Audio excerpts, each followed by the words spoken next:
Hello, this is Gregory Maxwell, and in this video, we will be talking about solving radical equations. Solving equations involving radical equations. This is going to be a relatively short video.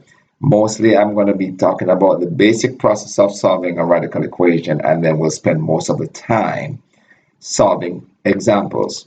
So let's start off with the basic process. This is a little snippet from the book Intermediate Algebra, second edition by Miller, O'Neill, and Hyde from section 7.7 of that book. And it says, steps to solving a radical equation.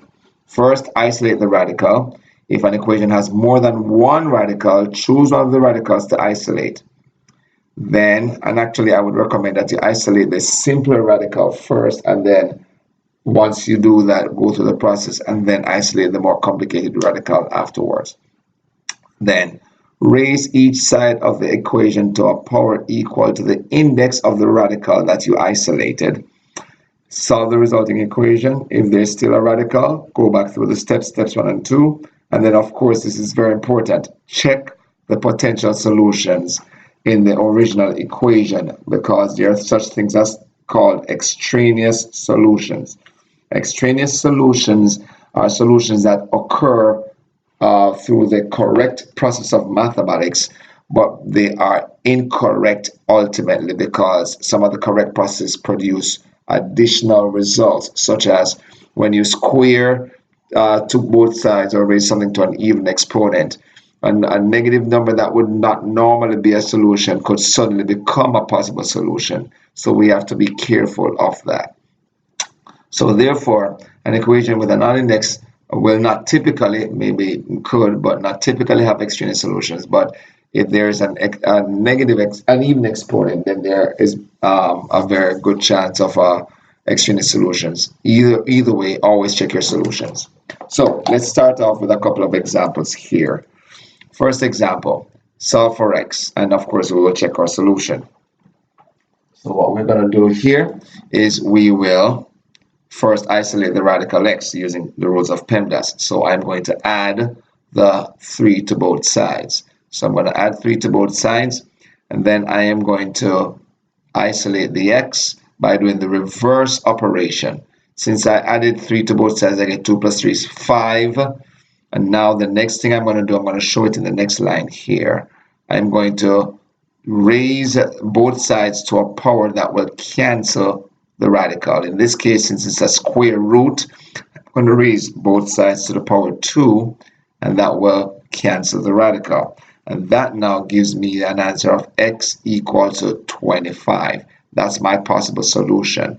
Now, to make sure it's a solution, we're going to check to make sure we're correct. So when we check now, we're going to take the square root of x and put square root of 25 minus 3. And we're going to see if that works out to be 2. Square root of 25, this is the principal square root, so it's a positive version of the square root. Square root of 25 is 5, minus 3 is equal to 2. And that shows that both sides work out to be the same. So that is a correct solution. That means this actually is the solution. So my solution here is 25. X is 25. And there we go. And that's it with that example. Let us do something a little bit more complicated, just a little bit more. Same process, we want to isolate the radical. And so we have a square root of 5y plus 2, plus 1, sorry. Since there's only one radical, we'll just isolate that. So we're going to add 2 to both sides. We're going to add 2 to both sides. And then the square root will be by itself. I put a little hook at the end of my radical here so to show that the end of the radical and so that there's no confusion when I'm writing. So we're saying the square root of 5y plus 1 is equal to 6. Then, as before, I'm going to square both sides because that's a square root. So when I square both sides, then the square root will be undone by the square. And then the right side becomes the square of 6. So we end up with 5y plus 1 is equal to 36. and then I just solve this linear equation as normal. I subtract 1 from both sides and then divide both sides by 5. So y should be equal to 7 if this is correct. So let's go through and see if y does equal to 7. We always check. So to check,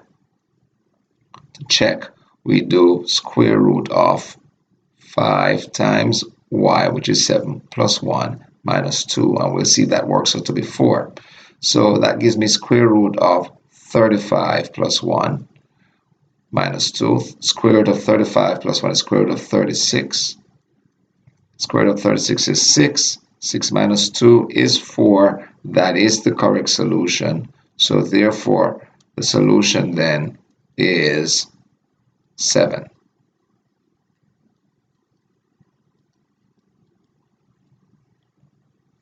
And there we go. We've just done 2 very simple examples. Now let's try a more complicated set of examples here. This one is a cube root, so we'll try that one. And let's see. Same as before, we're going to isolate the radical. There is only one radical. So we're going to isolate the radical by adding 3 to both sides. So I have the cube root of x minus 2 is equal to 3. Now, since I have a cube root here, I need to cube both sides. So I'm not squaring it this time. I'm doing it so that I can undo the cube root. So I have to cube both sides. So the cube root will be undone by the cube. 3 cubed is 3 times 3 times 3, which is 27. And so we have x minus 2 on the left because the cube root got cancelled by the cube. And on the right hand side, we have 27. So x minus 2 equal to 27, which means x is equal to 29. Let us check to see if that is correct. So we do the cube root of 29 minus 2. And let me put my little hook here, minus 3. So the cube root of 29 minus 2 is the cube root of 27. And the cube root of 27 is 3. And 3 minus 3 is equal to 0. So this does check out. So my solution then is correct. The answer I got is correct. Solution is 29. Now, of course, I recommend now that you try some of these on your own and check back with me to see what the correct answer, if you got the correct answer. For this one, it's the 15 minus w to the 1/3. That's just the same as cube root. So it's not a problem. We're not going to rewrite it as a radical, but we are going to go through the process. In a sense, this is a radical because a radical is just a rewriting of a rational exponent. So we'll treat it the same way. It's already isolated, so I don't need to now isolate it again because it's already isolated. But what I will do is raise this whole thing to an exponent that will undo the 1/3 exponent, which means I'm going to have to raise it to the power 3, because then when I multiply the exponents, the 3 will be undone, will undo the 1/3 exponent. So on the right side, negative 5 to the 3 is negative 5 times negative 5 times negative 5, which is negative 125. On the right side, we have 15 minus w because the 1/3 was undone by the cube. We isolate the variable here. We subtract 15 from both sides. And so I have negative w is equal to negative 140. Negative 125 plus minus 15 is negative 140. And then that means w is positive 140. So now let's check our answer. We check. So we have 15 minus 140, and we're going to raise that to the power 1/3. We're going to see what we get here. That's 15 minus 140. So 15 minus 140 is negative 125. And I'm going to rewrite that cube as the cube root of negative 125, that 1/3. And the cube root of a negative is the negative. So we are correct. And that is correct. It checks out. So the solution then is 140. Now let's try number 21. With number 21, again, we want to isolate the radical, so I'm going to subtract 3 from both sides. Subtract 3 from both sides, we end up with square root of x minus 16 is equal to negative 3. Now, this square root is the principal square root, which means the positive version of the number. As you know, when you do a positive number is not equal to a negative, and 0 isn't equal to a negative. So our answer here should be no solution, because there's no number I can plug in for x that will make this positive square root turn out to be a negative number. We're going to proceed, however, to show how we get an extraneous solution. So as usual, we will undo the radical after isolating it by raising it to a power that is equal to the index, which in this case is a square. So we'll undo this radical, we'll square both sides. The square will undo the square root, and we will end up with x minus 16 is equal to negative 3 squared is positive 9. And then I add 16 to both sides, that gives me 25. So according to this, my answer is 25. But when I check, let's check to see if that works out. We're going to do 3 plus the square root of 25 minus 16, and that should equal to 0. That's 3 plus the square root of 9. That should equal to 0. That's 3 plus, that's a principal square root, so that's 3 plus 3. And that is 6 equal to 0. And that is a contradiction. That is not true. When we put with a contradiction is written as two arrows going against each other like this. So therefore, we actually have no solution. And if you may recall from other lessons, no solution is written as a 0 with a circle with a slash through it. So there is no solution to this equation. No value of the variable, no real number works. Let's try this one. This one looks a little bit more complicated because we have a w outside the radical and a w inside the radical. So we're going to proceed as before. We're going to isolate the radical by adding the w to both sides. And usually when we isolate the radical, we just want the radical by itself. But if we have a number multiplied to the radical, that won't be a big problem. So I'm going to leave the 2 multiplied to the w. Then I am going to square both sides. So I'm going to square both sides. Now when I do that, that means I'm going to have 2 squared multiplied by square root of 3 minus w squared, because the exponent gets distributed to each term. So that means the square will undo the square root, and we'll have 4 multiplied by 3 minus w equal to w squared. What we have here is a quadratic equation. So we're going to distribute and isolate the variable. So we have 12 minus 4w is equal to w squared. We set everything equal to 0. So I get w squared plus 4w minus 12 equal to 0. I factor and solve. I get w plus 6 times w minus 2, as you may recall from solving a quadratic equation by factoring 2 numbers that multiply to be negative 2 and add to be positive 4 or positive 6 and negative 2. And that means w is equal to negative 6 or w is equal to 2. Now I'm going to check. Let's hope we have enough space to check here. Check. So when w is equal to negative 6, w is equal to negative 6, I'm going to write it out. 2 times the square root of 3 minus negative 6 minus negative 6 should equal to 0. That's 2 times the square root of 9, and that's plus 6 is equal to 0. That's 2 times 3 plus 6 equal to 0, and that is equal, means 12 equal to 0. That does not work. That's a contradiction. So that means negative 6 is not a correct solution. Let's try to fit a little space here. So I'm going to make this a little smaller so that we can have a little bit of space. So minus negative 6 equals 0. And on the other side, we're going to have, for w equals to 2, we have 2 square root of 3 minus 2 minus 2, and that should equal to 0. And let me just make it a little bit smaller so we can see 2 square root of 3 minus 2 equal to 0. So that's 2 times the square root of 1 minus 2 equal to 0. That gives me 2 minus 2, and 2 minus 2 is equal to 0. So that does work. So that means I only have one solution. This answer is extraneous. W equal to -6 is called an extraneous solution. That's extraneous.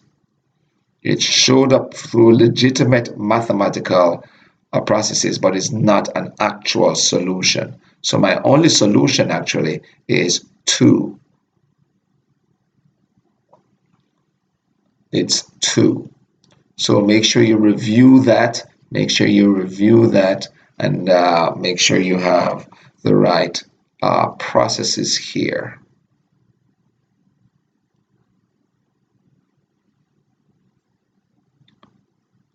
Let's move on. Now with this one, we have a radical with a more complicated looking process underneath. The radical is already isolated, so what I'm going to do is I'm just going to go ahead and square both sides because it's a square root. B squared minus 5b minus 8 is equal to b plus 7. And we're going to square both sides. We're going to square both sides. When I do that, of course, the square will undo the square root on the left side. On the right side, you have to remember that it's a binomial, so you have to square using the binomial process. B plus 7 times b plus 7, which is b squared plus 14b plus 49. I leave you to check that by foiling or distributive property as normal. Okay? And let's continue here. Now, we have a b squared and a b squared here, and we're going to try to isolate the variable, but if you notice, both sides have a b squared, so I'll subtract b squared from both sides. When I subtract b squared from both sides, what originally seemed like it would have been a quadratic equation is actually not a quadratic equation. It's just a linear equation because the b squares cancel each other out. So we have now -5b minus 8 is equal to 14b plus 49. I will subtract 14b from both sides, and I will add 8 to both sides. So I end up with -5b minus 14b, and that will give us -19b. And then, of course, 49 plus 8 is 57. I divide both sides by -19, and I get -3.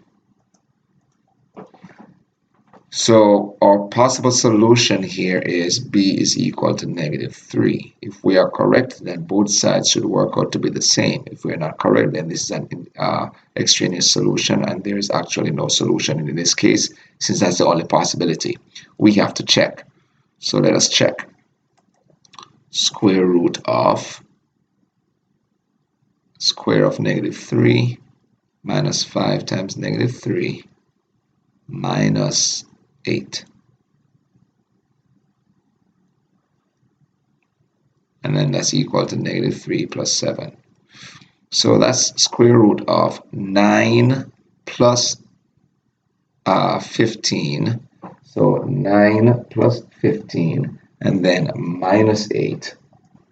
That gave us 16, because 9 plus 15 is, I believe, 24, and 24 minus 8 is 16. So we'll get square root of 16, the principal square root of 16. And then over here we got 4, and it turns out that that does work. 4 is equal to 4, so that means it checks out. So the solution then, the solution is negative 3. B has to be negative 3. And there we have it. Again, I encourage you to try these questions on your own and then check with my work to see if it's correct, if you're correct. Now, let's go through this process. As before, we isolate the radical if there's a radical. If there's only one, we just isolate the one radical there. So I'm subtracting 2 from both sides. I end up with square root of 5y plus 1 is equal to y plus 1, because 3 minus 2 is 1. At this point, I need to get rid of that square root, so I'm going to square both sides. And when I square the left side, the square undoes the square root. But when I square the right side, I have to use the distributive property, FOIL. First out in the last, y plus 1 times y plus 1, which is y squared plus 2y plus 1. That's a quadratic equation. So I subtract the 5y from both sides and subtract the 1 from both sides. I get y squared minus 3y. And the 1's will cancel, so leaving 0. So y squared minus 3y. I solve this by factoring. I get y times y minus 3, which gives me two possible answers, y equal to 0 or y equals to 3. So I'm going to check my two solutions here. So let's start checking. When y equal to 0, we will do square root of 5 times 0 plus 1 plus 2, which is equal to 0 plus 3. That will give us square root of 1 plus 2, which is 3. And that actually does give you 3, because the square root of 1 is 1. So that one checks out. We're good with 0. Let's go with the other one. When y is equal to 3, we get square root of 5 times 3 plus 1 plus 2. And that should be equal to 3 plus 3. So we end up with square root of 5 times 3 is 15 plus 1 is 16 plus 2, which is equal to 3 plus 3, which is 6. So we end up with 4 plus 2, which is 6. So actually it turns out that both solutions work. Both check out. So the solution then has two parts here. Solution is either 0 or 3. Just make sure you're checking correctly, you're plugging it in correctly into the equation. Let's go with number 45. Number 45. We have two radicals here. We just isolate them. Just turns out that 0 is on the right side, so we can simply add this cube root of a minus 13 to both sides, and that gives us the cube root of 5a plus 3 is equal to the cube root of a minus 13. Since both sides are the cube root, we are gonna, you guessed it, cube both sides. Cube both sides. So then the cube will undo the cube root in both cases, and thus only the radicand will be left, which is 5a plus 3 on the left, and that's equal to a minus 13 on the right. And then it's a simple linear equation which we can solve relatively easily here.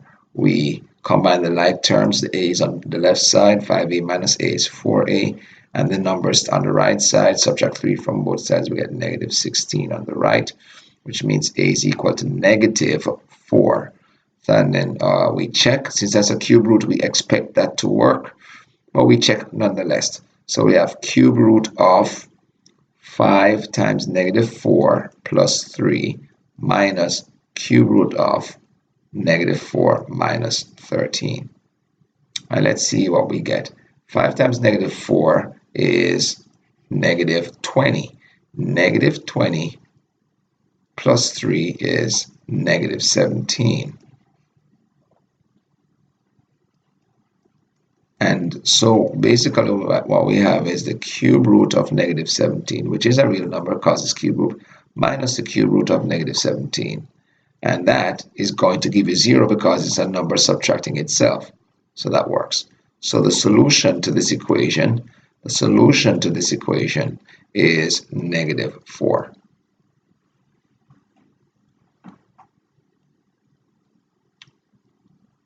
Just have a recheck of that to make sure that you're following what I did in the process here, including the process of checking if it works.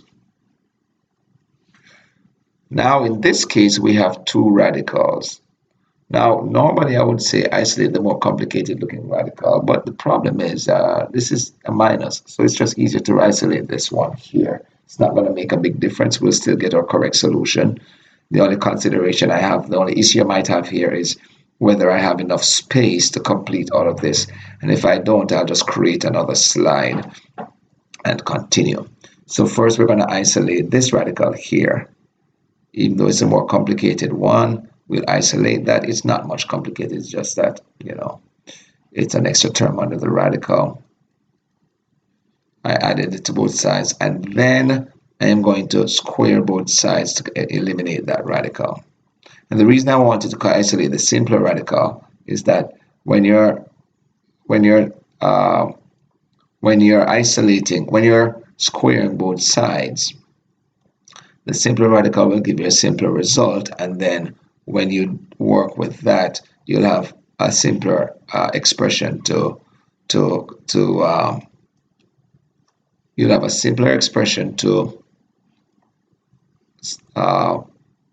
evaluate when you go to the next round. We'll see what we're talking about. In this case, it's not that big a deal. So the square undoes the square root. So the left side is just going to be 2h plus 5. On the right side, however, we're going to have to do square root of 2h plus 1 multiplied by itself. So we end up with 2h plus 5 equals square root 2h times square root 2h is square root of 2h squared. That's going to cancel.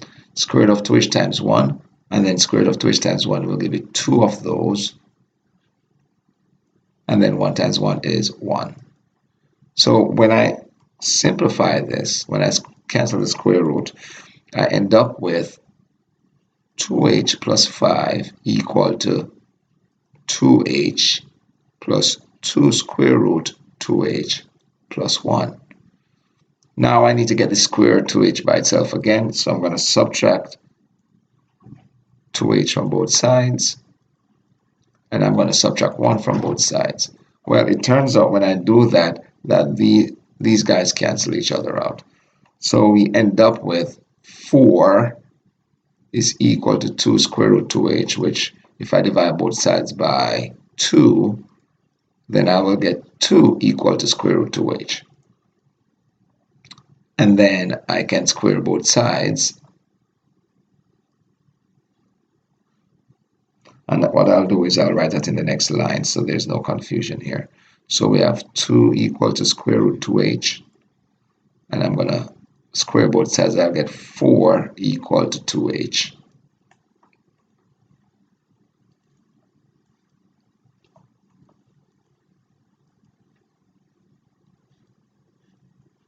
And that is because the square undid the square root on the right side there.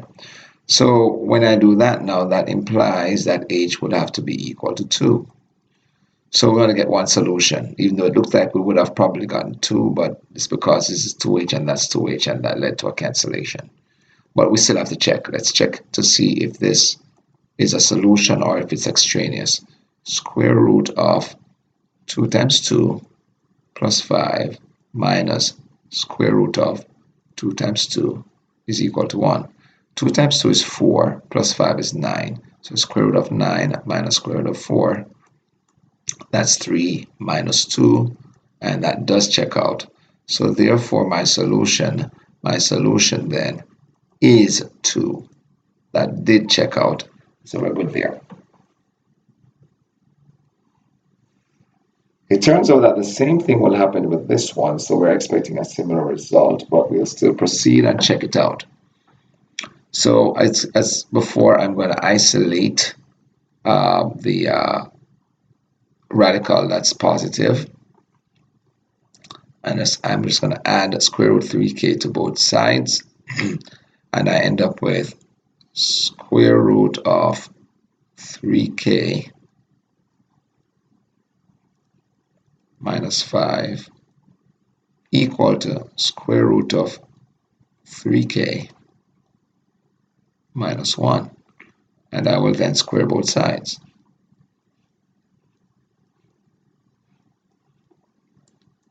Of course, once I do that, the square undoes the square root on the left side.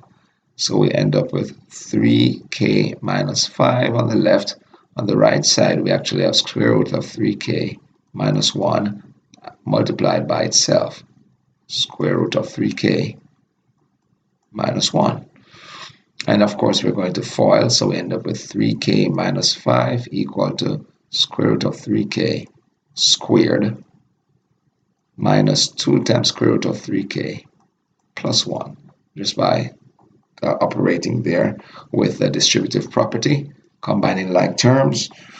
So we end up with 3k minus 5 on the left side and 3k minus 2 times 3k plus 1 on the right side. As before, when we subtract 3k from both sides, those cancel. And when I subtract 1 from both sides, that gives me a negative 6.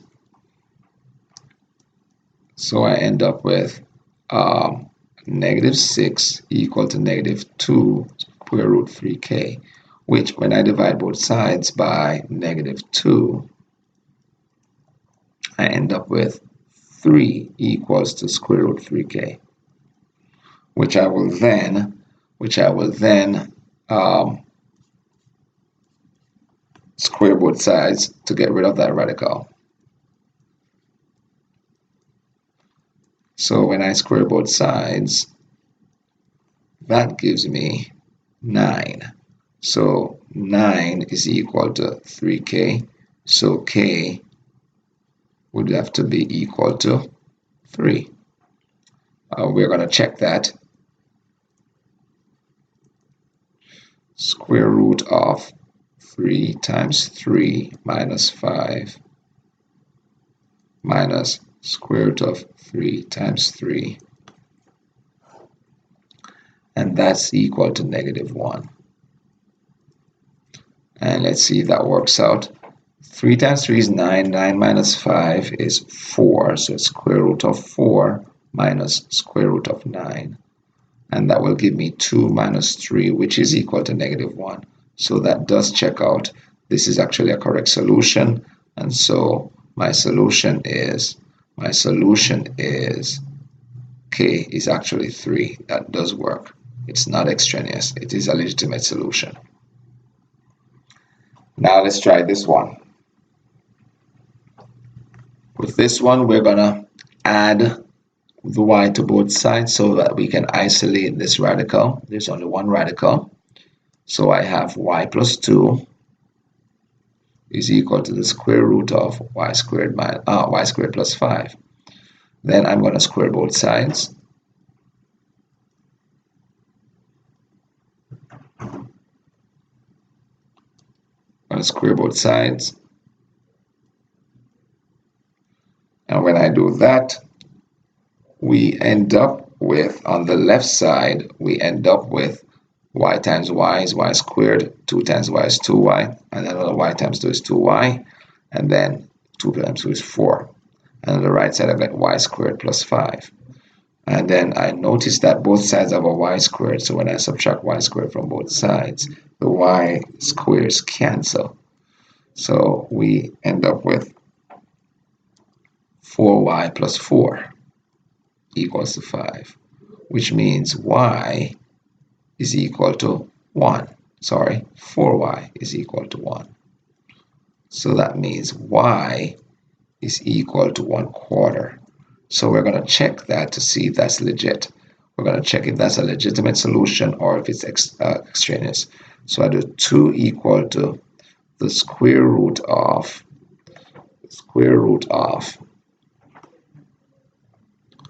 1/4 squared plus 5 minus 1/4. Now this looks a little bit tedious because of the fractions, but not to worry. That's 1 over 16 plus 5. We'll write a 5 as 80 over 16 because we need a common denominator. And then that will mean when we combine the fractions, we get square root of 81 over 16. Square root of 81 over 16. So that's the square root of a perfect square. 81 over 16 is a perfect square because the numerator and denominators are squares. And so we end up with 9 over 4 minus 1 over 4, which is 8 over 4. And we all know that 8 over 4 is equal to 2. So it does check out. So that means the solution is 1/4.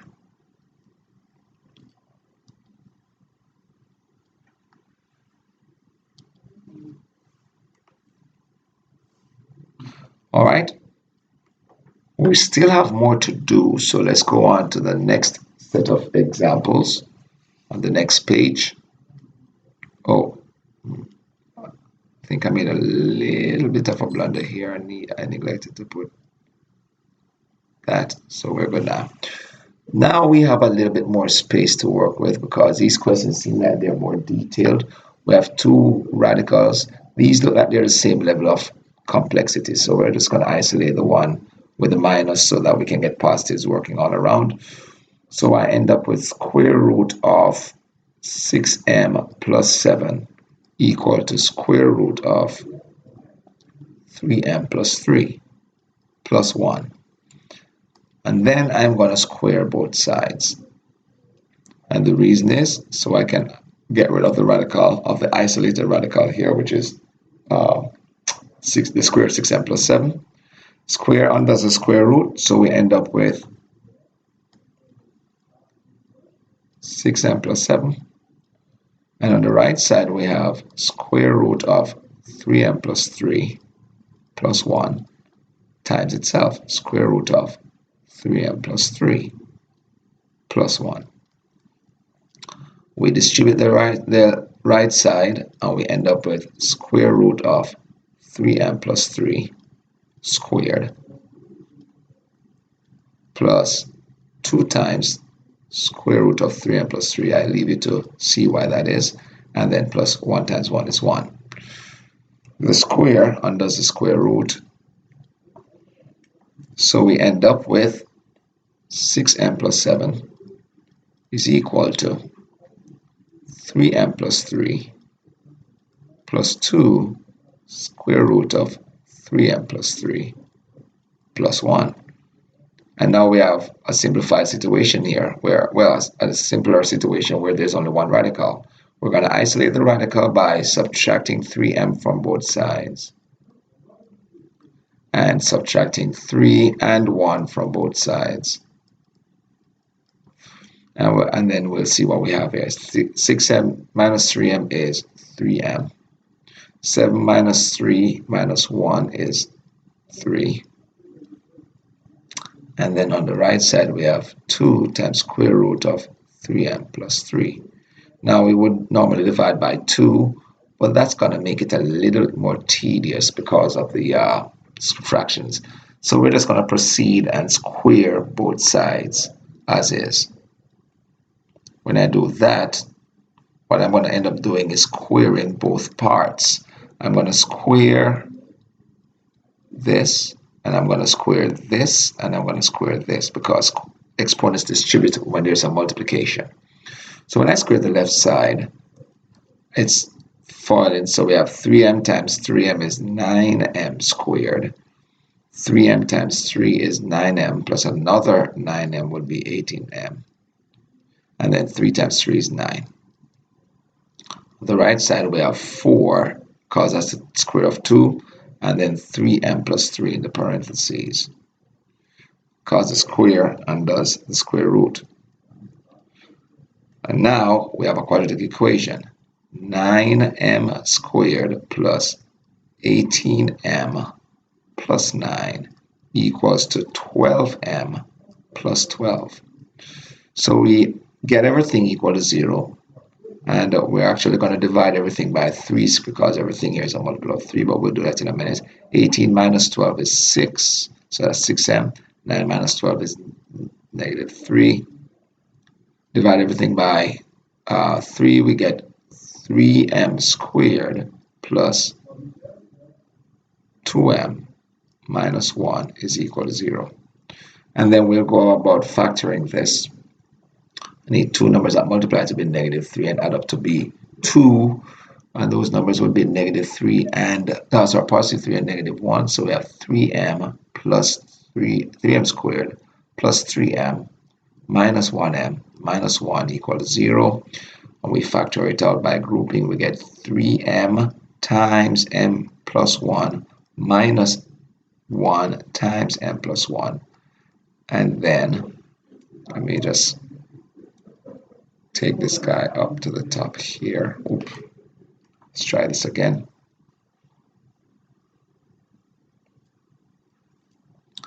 Let's make sure we have enough space. So this factors to be m plus 1 times 3m minus 1.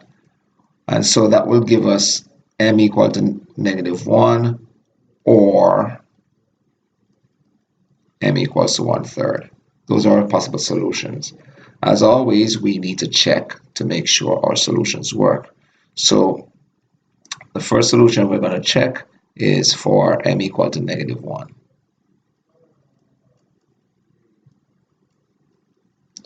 So we do square root of 6 times negative 1 plus 7 minus square root of 3 times negative 1 plus 3.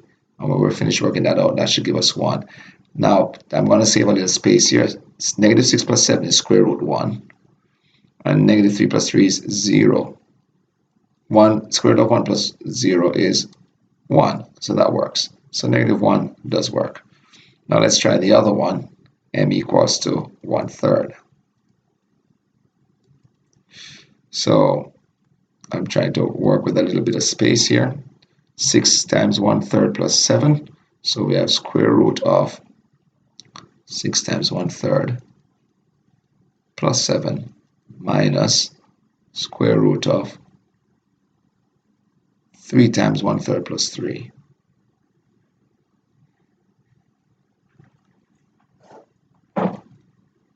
Square root of 3 times 1/3 plus 3. And we're going to see that works out to be 1. Now, 6 times 1/3 is 2. 2 plus 7 is 9. So we're talking about square root of 9. Minus 3 times 1/3 is 1. 1 plus 3 is 4. It's talking about square root of 4. That's 3 minus 1. 3 minus 2. And that does equal to 1. So that means both answers check out. So my solution then is negative 1 and 1/3. Both work. So of course, as you can see, this takes a lot more time. The best way to get good at these types of questions is by practice, practice, practice, practice, practice.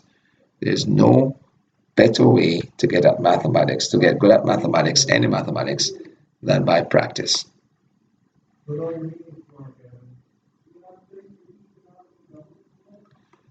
All right, now let's go on to the next question here. If you notice, that's a 6, that's a 3, and that's a 3, and that's a 0.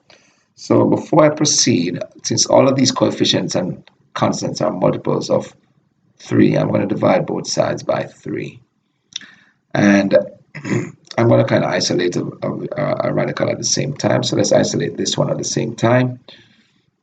So I end up with 2 plus square root 3x plus 1 is equal to negative square root of x minus 1. Now this kind of indicates that we're very unlikely to get a solution, because we're saying a positive plus a non-negative gives you a negative, or at least at most 0. That's not going to happen. So we're expecting no solution for this equation. Well, let's go through it and see. Let's go through it and see how we'll approach this. We're going to square both sides. 2 plus square root of 3x plus 1 equal to square root of x minus 1. and we're going to square both sides. Now, when I square a negative, I get the positive version. And so what I will end up with here is 2 plus square root 3x plus 1 times 2 plus square root 3x plus 1. And that's equal to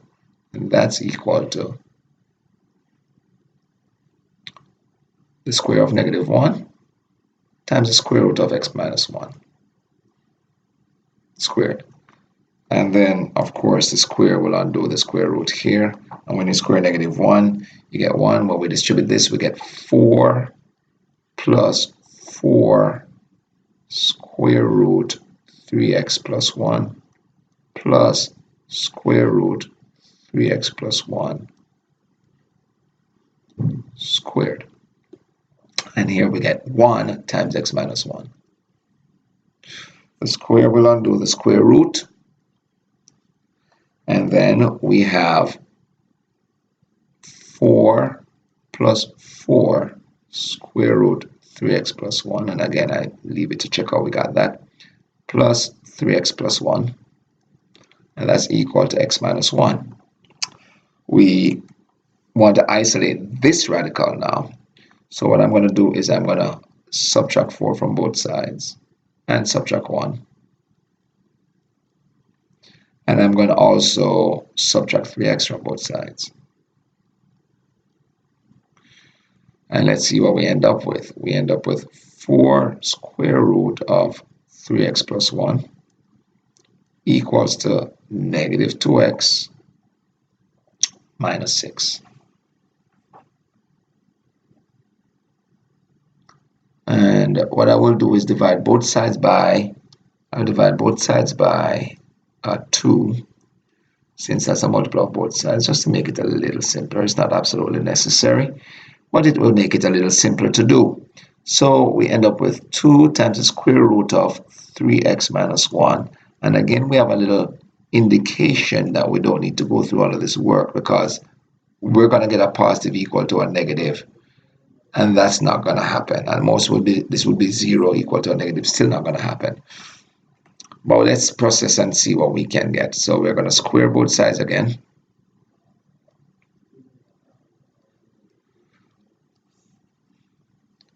The right side will give me 4 because it's the square of 2 times 3x minus 1 because that square will cancel the radical.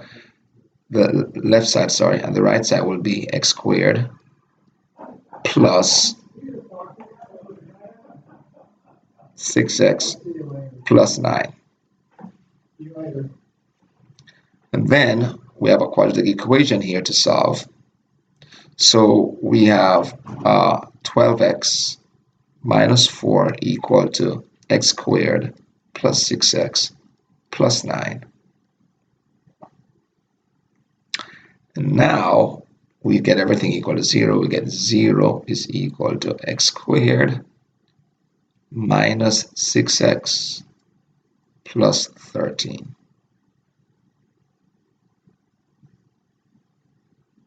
I subtract 12x from both sides and add 4 to both sides.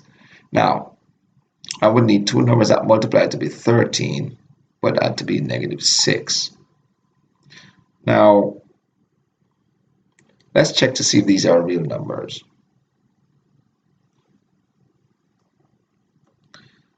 If this works out, then we should get real number. We should be able to get real number solutions here. So I'm going to do something called the discriminant, and the discriminant is if you think of this as a quadratic formula, then a quadratic equation, then the a is 1, the coefficient of x squared, the b, which is the coefficient of x is negative 6, and c, which is the coefficient of which is a constant, is 13. And the discriminant, which we'll talk about in another lesson, is b squared minus 4ac. For this to actually work out, the discriminant has to be a positive number, at least not negative. It has to be either 0 or positive. When I try to work this out, I get negative 6 squared minus 4 times 13. That's 36 minus 52, which is a negative number. 36 minus 52 is negative 16. That means this equation has no real number solutions. So we got stuck. There's literally no answer for this whole process. We already should have been able to see that because we were saying a positive plus a non-negative number gives you a negative. That doesn't happen. So we end up knowing that there is no solution, which we again write as circle with a slash. Went through all of that work to confirm what we should have picked up on at the top. As I said before, we said that a positive plus a non-negative number does not give you a negative, and it doesn't give you 0 either. All right, let's press on. Ooh. Now, these two exercises are actually relatively easy, so this should not be much work. Of course, I recommend that you spend some time practicing questions like the ones we just did, and of course these as well, to make sure you get a good handle on these exercises. These are just solving for the indicated variable. So in this case, we want to isolate the variable so that v is by itself, and the v is under the radical here. And of course, we're just going to do what I call the reverse PEMDAS rule. We get rid of the weakest link in the to get isolate the variable. The weakest link here is the radical because everything is under the radical. So we have to get rid of the radical by doing the opposite operation. Since it's a cube root, we're going to cube both sides. And what that will do is eliminate the radical on the right side. So we end up with r cubed is equal to 3v over 4 pi. Now, we want to get v by itself. So what we're going to do is we're going to get rid of the numbers that are attached to the v, which is relatively easy. Can do it together one at a time. Let's do it together. So we're going to multiply by what is divided, and we're going to divide by what is multiplied. And we're going to do that to both sides. So we're going to multiply by 4 pi and divide by 3. What that will do is it will cancel the 3 and it will cancel the 4 pi. So on the left side, on the left side, we'll have 4 pi r cubed divided by 3. And on the right side, we have v. So then the answer is v is equal to 4 over 3 times pi times r cubed. And now we have isolated v, which is what we mean by solving for v. Here's one that looks a little bit more challenging. We want to isolate the equation to solve for r. Now in the original question, it just wanted to solve for r squared, but that wasn't enough of a challenge, so I kind of made a modification here for this question. Let's go about seeing how we can do that one. So we're gonna first get rid of the weakest link, which in this case is multiplication, because multiplication is a weaker operation than radicals or exponents. So I'm going to divide both sides by the number that's multiplied, which is pi. So we cancel the pi from both sides. Then I will need to get rid of that radical, which is a square root, r squared plus h squared. And so I'm going to square both sides because that's how you undo a square root, you square it. So the squares will undo the square root on the right side, and on the left side we will end up with r squared over pi squared.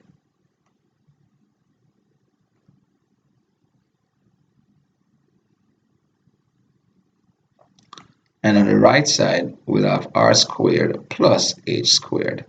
And then what we're going to do is get rid of the r squared by subtracting it from both sides.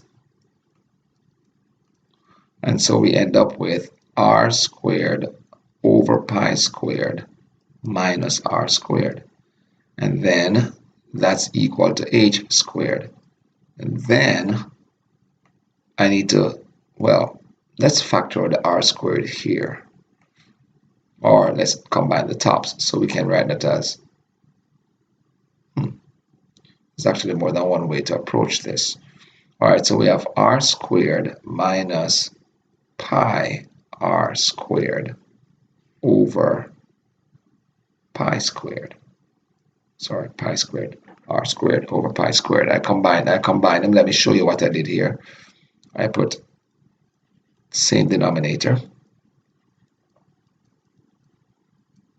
And then, and I'm going to just continue it right here.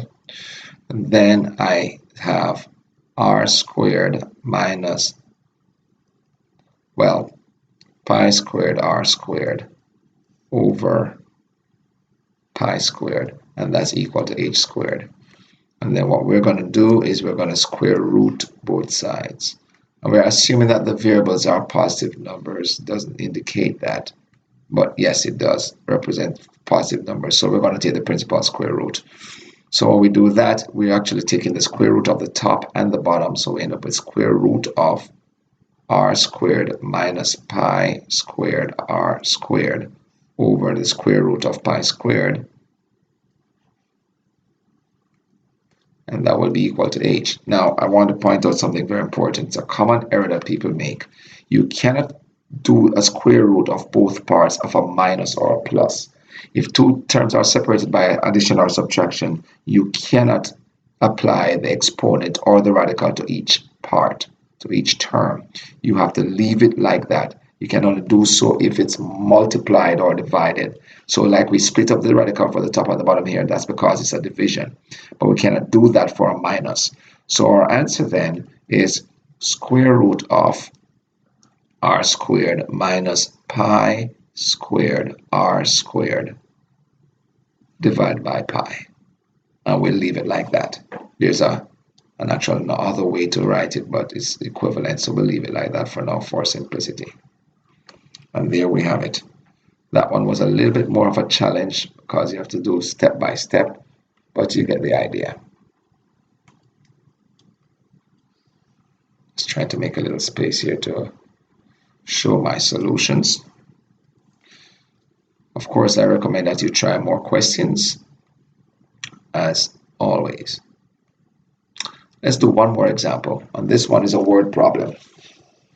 The question says the airline cost for X thousand passengers to travel around round trip from New York to Atlanta is given by C of X is equal to 0 square root of 0.3x plus 1. Remember, X is 1,000, where C of X is measured in millions of dollars. So whatever you get for the answer for C of X, that's millions, and X has to be a positive number or 0.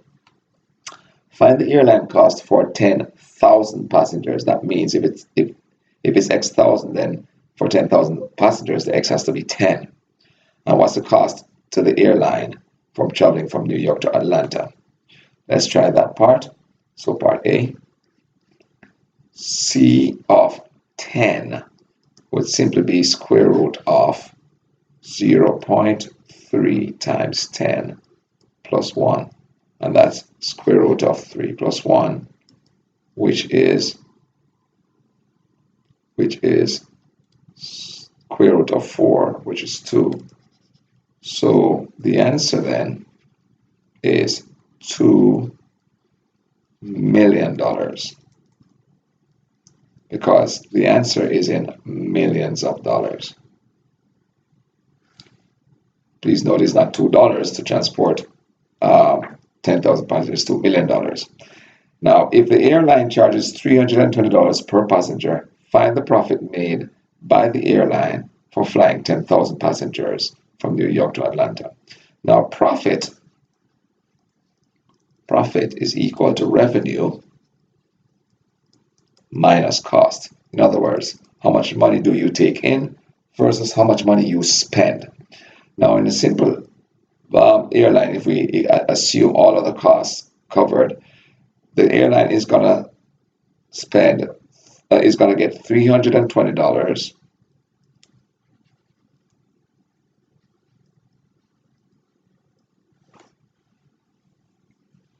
multiplied by the number of people that pay that $320.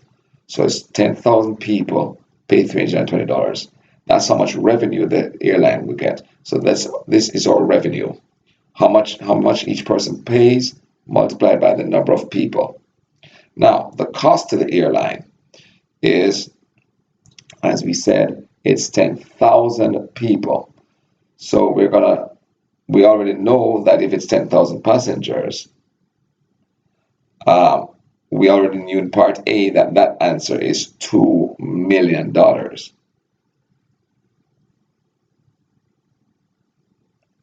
So let's see what that works out to be. 320 times 10,000 is 320, and then 5 other zeros. 0, 0, 0, 0, 0. 320, 0, and then 3 other zeros.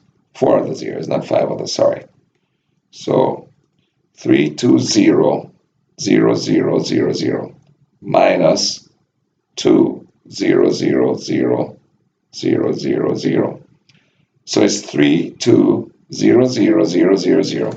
So 3.2 million, or 320, 0, 0, 0, 0, 0, minus 2 million, 2, 0, 0, 0, 0, 0, 0.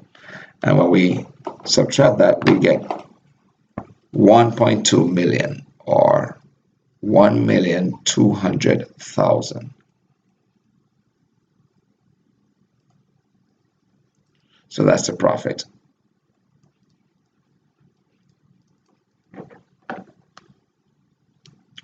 Now, approximately the number of passengers who traveled from New York to Atlanta if the total cost for the airline was $4 million. So if the cost was $4 million, that means C of X is equal to 4. And we need to find X, and whatever we get for X, we multiply that by 1,000. So we have 4, because 4 million works out to be 4 for C of X, is equal to the square root of 0.3 x plus 1 under the radical. Now what we're going to do is to isolate the radical, so we're going to square both sides.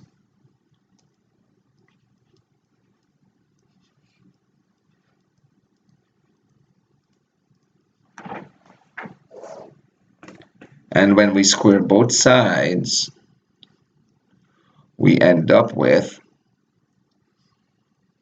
16 is equal to 0.3x plus 1. And then we solve for x. We subtract 1 from both sides, so we get 15 is equal to 0.3x. And then we divide both sides by 0.3. So we have 15 divided by 0.3, which should give us 50. So x is equal to 50. So then the answer then is approximately 50,000 passengers.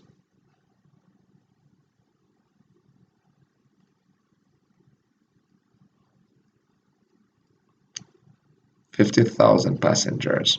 Please notice it's not a linear relationship, it's a square root relationship. So that's why it is somewhat of a different situation here. The more passengers, the less it will cost per passenger. All right, and that brings us to the end of our little exercise here. As you see, we spent most of the time doing examples. The concept is easy, but the exam, you don't learn it unless you're practicing a lot.